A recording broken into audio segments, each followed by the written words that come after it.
Welcome to the Deep Dive, where we take the sources you share with us and really dig into what matters. Hey there.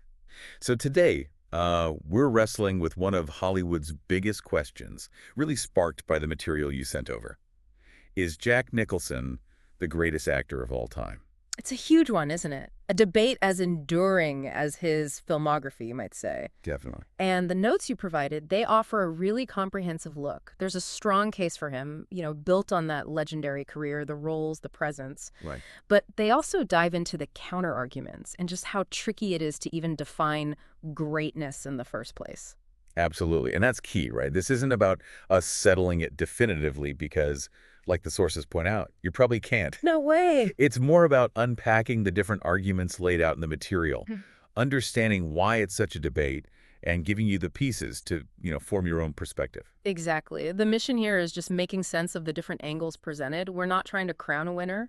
And that starts, like the material says, by just acknowledging how subjective this whole greatest actor conversation really is. It's always been contentious. Forever. Yeah. Because there's no, objective score sheet, is there? Okay, so before we even get deep into Jack himself, the material kind of prompts us to think about what we even mean by acting greatness. It frames it as this old, ongoing argument. Mm-hmm. What are the factors the sources suggest we should consider? What goes into that? Well, the research lists a few key things. First off, the body of work. Okay. So looking at consistency over decades, yeah. And the diversity of roles he took on. It can't just be about one or two big hits. So the whole landscape of a career, that makes sense. And then there's the actual craft, right? The ability to really embody a character. Yeah, that transformative quality. Right. Making you believe they are that person on screen. Making it believable. Exactly. And tied really closely to that is the capacity to evoke genuine emotion from the audience. Can they make you laugh, cry, feel uncomfortable, inspired? The connection, yeah. That's crucial. It is. And finally, the sources bring up the broader impact. How so? Like how they've influenced the industry itself, or maybe inspired actors who came after them, future generations. Okay, so body of work, embodying characters, evoking emotion, broader impact. Yeah, putting all this together gives you a kind of framework. But the notes really emphasize there's no universal weight assigned to each factor. Ah, right. Is consistency more important than, say, transformative power? Is impact more significant than awards? That's where the subjectivity really, really kicks in. Which brings us squarely back to Jack. Let's build the case for him, starting with that incredible career journey laid out in your sources. It goes back surprisingly far, doesn't it? Oh, yeah, much further than a lot of people might realize. The material mentions those early days, late 50s. Wow. Starting with, small B movie parts. The Crybaby Killer in 1958, I think it was, a very different world from where he ended up. That's a real climb then. And the turning point, according to the notes, was the big break. Has to Be Easy Rider, 1969. His role as George Hansen. That earned him his first Oscar nomination, and it really announced his arrival. The material highlights that's where he first showed off that magnetic screen presence, that mix of charm, rebellion, and vulnerability underneath. That mix became his signature in so many ways, didn't it? Totally. From there, the list of iconic roles is just astonishing. The research walks through so many essential films. It really does. You've got Chinatown in 74, playing J.J. Gitz. The sources point out his nuanced performance there, sort of navigating the cynicism and those little glimpses of morality in that neo-noir world. Huge critical acclaim. And then, maybe the definitive one for a lot of people, One Flew Over the Cuckoo's Nest, 1975. Randall McMurphy. What does the material say about that performance and its impact? Because that was massive. Oh, it was transformative, not just for him, but for cinema, really. He won his first Best Actor Oscar. Right. The film swept Best Picture. It became this cultural touchstone. The notes emphasized the raw humanity he brought to McMurphy. That defiant spirit just resonated so deeply with people. A performance that really defined an era. Okay, moving ahead quite a bit. As Good as It Gets in 97, he wins his third Oscar, this time for comedy. What does that particular role add to the argument for his greatness? Well, it really showcases his range, but in a different light, Yeah. Taking a character like Melvin Udall, who's, let's be honest, deeply flawed and difficult. Very difficult.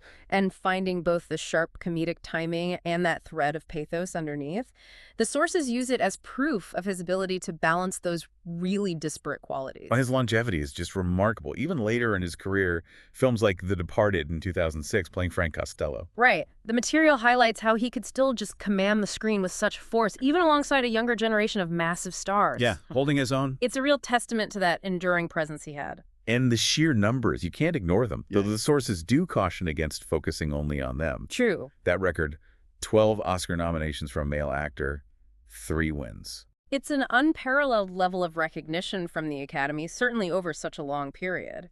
But yeah, the notes rightly remind us that awards are just one measure. They don't tell the entire story of an actor's impact or skill. Which kind of brings us nicely to that distinctive style he had and his massive cultural footprint. These are factors the material really leans on for the case for. How did the sources define that Nicholson style? Well, it's that larger-than-life charisma, right? Often injecting this, like, rebellious or mischievous energy into roles. I definitely see that. Yeah, in The Witches of Eastwick, or, I mean, obviously his iconic take on the Joker in Tim Burton's Batman. That arched eyebrow, that grin, it's instantly recognizable Jack. But it wasn't just the flamboyant stuff, was it? Yeah. The sources also point to his capacity for vulnerability kind of beneath the surface, like in About Schmidt. Exactly. That performance, playing a lonely, adrift widower, it's cited as a great example of his ability to tap into quieter, more profound emotional depths. It shows he wasn't just relying on the Jack persona all the time. And the line delivery. The material specifically calls out, "You can't handle the truth," from A Few Good Men. Oh, yeah. That's a line forever tied to him. It is. It's sharp. It's potent. It's got that signature Nicholson bite. And the notes even mention his improvisational skills. Apparently, Stanley Kubrick let him ad-lib quite a bit in The Shining. Ah, The Shining. And specifically, that moment. Here's Johnny. Yeah. What does the source say about that ad-lib? Was that really improvised? It's presented that way, yeah, as a prime example of his, like, instinctive brilliance and the trust filmmakers had in him. Wow. And the note on its cultural impact is huge, how a single, seemingly off-the-cuff line became one of the most parodied, instantly recognizable moments in movie history. It's just woven into pop culture fabric now. It really, really is. And beyond specific scenes like that, the material argues his influence is pretty widespread. Absolutely. It states he inspired a whole generation of actors and mentions names like Johnny Depp, Joaquin Phoenix, actors who kind of picked up on his willingness to take risks, to embody complex, often dark characters. He really helped pave the way for the modern anti-hero, you could argue. And there's that indefinable cool factor the material mentions, something often talked about online. His whole persona became synonymous with a certain type of Hollywood icon? Yeah, the sunglasses, the courtside presence, his cultural footprint definitely extends beyond the screen itself. Right. The source points to his legendary status as a Lakers superfan, that constant fixture courtside. I think it even mentions him being seen on ESPN during the 2025 playoffs alongside figures like Zendaya. Ah, yeah, I think I saw that clip. That off-screen visibility definitely feeds into the whole icon status, doesn't it? It does. And while it's not the sole measure, the source does note, I think it was a 2025 Variety report, that his films have grossed over $4 billion worldwide, which shows his consistent drawing power. That's incredible staying power at the box office. It's another piece of the puzzle sustained commercial success over decades. That's rare. And just returning briefly to those iconic scene examples. The material also points to the chicken salad sandwich scene in 5 Easy Pieces. Oh, classic. Yeah, as a masterclass in turning something totally mundane into this act of rebellion. And also his Oscar-winning turn in terms of endearment, showing his impact even in a supporting role. Okay, so the case for Jack Nicholson being among the absolute greatest. It's incredibly compelling based on all this material. You've got the unparalleled career length, the sheer volume of iconic, impactful performances, the awards, that unique, influential style, and the deep cultural footprint. It's a lot. It is a lot. His place in Hollywood history seems absolutely secure, doesn't it? A true legend by any standard presented in the material. For sure. But the sources are careful to pivot here. They explore why that label, greatest of all time, is still legitimately debated. Exactly.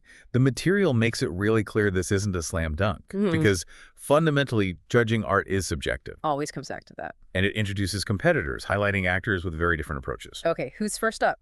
Marlon Brando. The sources describe his impact as revolutionary, introducing method acting with this raw intensity, this naturalism you saw in Streetcar or The Godfather. Right, a very different feel. And the comparison is drawn to Nicholson's more external, sometimes maybe theatrical style. The material suggests some might view Brando's naturalism as like a more profound standard for modern performance, creates a different kind of connection. Interesting comparison. Then there's Daniel Day-Lewis.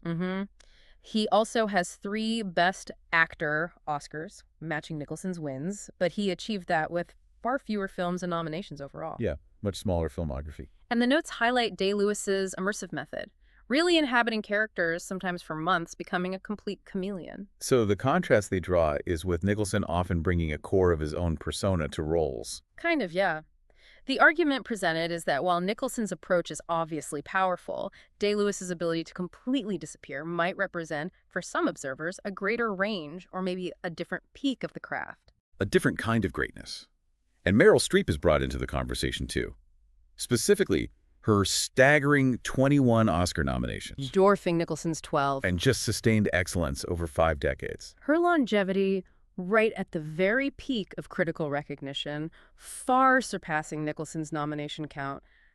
That certainly challenges any claim based purely on accolades or consistent critical acclaim over time. It just presents a different model of enduring greatness. The material also touches on how cultural impact isn't static, right? It shifts with generations. Definitely. It notes how younger audiences, maybe on platforms like X or whatever, might look to actors like Leonardo DiCaprio as more influential today. Right, citing his impact in huge modern blockbusters like Inception or his Oscar win for The Revenant, stuff that resonates with contemporary sensibilities. Plus, DiCaprio's significant activism is mentioned. Yeah, that adds another layer of cultural relevance that the sources suggest differentiates him, particularly perhaps because Nicholson has been retired since, how do you know, in 2010? That retirement factor is interesting, isn't it? It means actors who are still active might just have a more immediate connection with current audiences. It's a valid point the material raises. This whole conversation around greatest is ongoing, and it's influenced by who is currently shaping the cinematic landscape. That makes sense. And the notes circle back to awards again, calling them a bit of a double-edged sword. How so? Well, while his wins are evidence for him, the system itself has biases, right? Biases that might overlook groundbreaking work in certain genres? Maybe. Like horror. Exactly. The sources mention The Shining receiving 0 Academy recognition for his performance, despite its undeniable impact and, transformative quality, perhaps due to horror genre bias back then. Right, which complicates using awards as the only metric. Yeah, all these points just reinforce the idea that judging greatness isn't simply about ticking boxes. It involves navigating subjective criteria, comparing fundamentally different artistic approaches, and acknowledging all the external factors that influence perception over time. Okay, so let's try and synthesize the picture painted by your sources here. The material makes an incredibly strong, maybe even overwhelming case for Jack Nicholson as undeniably one of the greatest actors ever. Full stop. Agreed. His career length, the sheer number of iconic roles, the awards, that unique, influential style, his immense cultural footprint. These are all solid points in his favor. His place in Hollywood history is absolutely secure. A true legend by any standard presented in the material, no question. The argument for him being the single greatest, that's where the nuance and the real debate kicks in. That's it. Because, as the sources articulate so well, that title is challenged by the very nature of judging creative work. It's subjective. It's personal taste. It depends heavily on what criteria you prioritize most. And of course, it's challenged by other towering figures, Brando, Day-Lewis, Streep, who represent different, equally valid, and maybe for some people, more compelling forms of excellence or influence. Right. So ultimately, the material seems to suggest that while his legacy is absolutely ironclad, whether he occupies that single top spot, well, that really comes down to your own definition of greatness. What do you value most in an actor? Their body of work, their cultural impact, that ability to connect on screen. It varies. It's like looking at a really complex piece of art, isn't it? There are countless ways to appreciate its brilliance, and different elements are going to resonate more strongly with different people. A tapestry, like you said earlier, woven from many different threads. Performance, influence, cultural resonance. And that leaves us with a final thought to maybe chew on, drawn directly from the material we've explored today. We talked about his status as a legendary Lakers superfan, right? Yeah. That courtside presence, captured on ESPN all the time. Mm-hmm. How does that aspect of his public off-screen persona, that cultural visibility outside of his film roles, how does that factor into your personal definition of his greatness? Does it enhance the legend for you, or is it entirely separate from the artistry you see on screen? Ooh, that's a fascinating question. Where does the line blur between the actor and the icon? Something to ponder as you maybe revisit his incredible filmography. We hope this deep dive, based on the sources you provided, has given you a richer understanding of why Jack Nicholson is considered one of the greats and why the debate over the greatest is still such a compelling one. Definitely encourage you to keep exploring the work of all the incredible actors we touched on today.